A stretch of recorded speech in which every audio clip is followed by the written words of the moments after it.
prosperous country in the Middle East. It has the 16th largest population and a prosperous economy, unlike some Middle Eastern countries.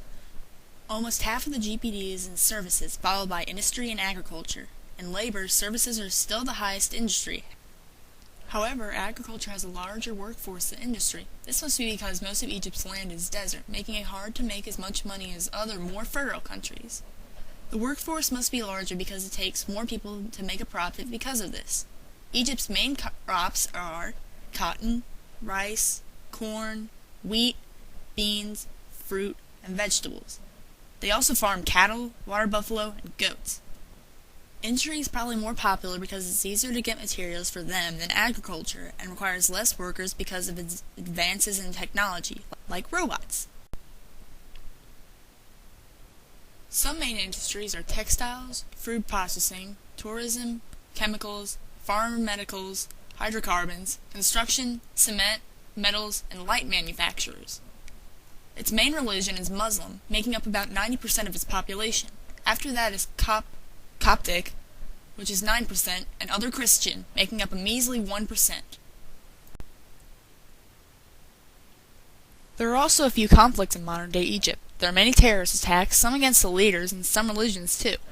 The two main religions, Muslim and Coptic, are always in conflict, whether it be protesting or vicious hate crimes against each other.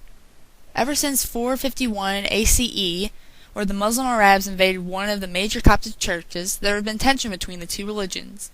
Speaking of history, Egypt has some of the oldest history in the world, dating all the way back to 7000 BCE, where people first started settling in the Nile area.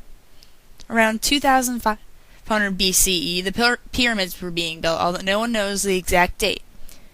In 1859 through 1869, the Suez Canal was built, making more land usable and reachable to Egypt. In 1882, British troops took over Egypt, setting up for a change in the government.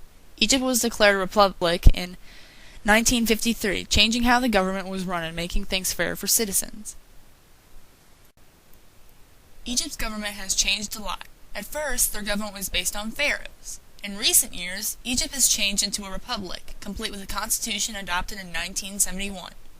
The president is Mohammed Hosni Mubarak, elected in October 14, 1981. He is the head of state, as well as the commander-in-chief and the head of the executive branch in the government. This is much like our president.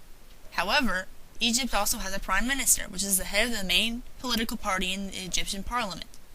The current prime minister is Ahmed Mohamed Nazif, and has been prime minister since July 19, 2004. As we come to a conclusion, let's take a moment to look at the women's role in Egypt. In ancient times, the woman had the same amount of rights the man had, which is different than most other societies. However, men were taken to be the leaders of the houses, so a woman's role could differ greatly. Sometimes women were treated more like servants than wives. Nowadays, women hold many important positions in society and have equal rights as men do. Thank you for watching my project on Egypt. I hope you enjoyed!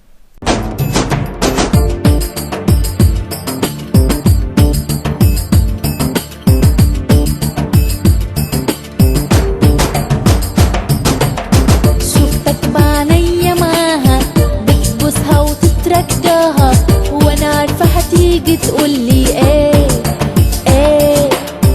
هتقولي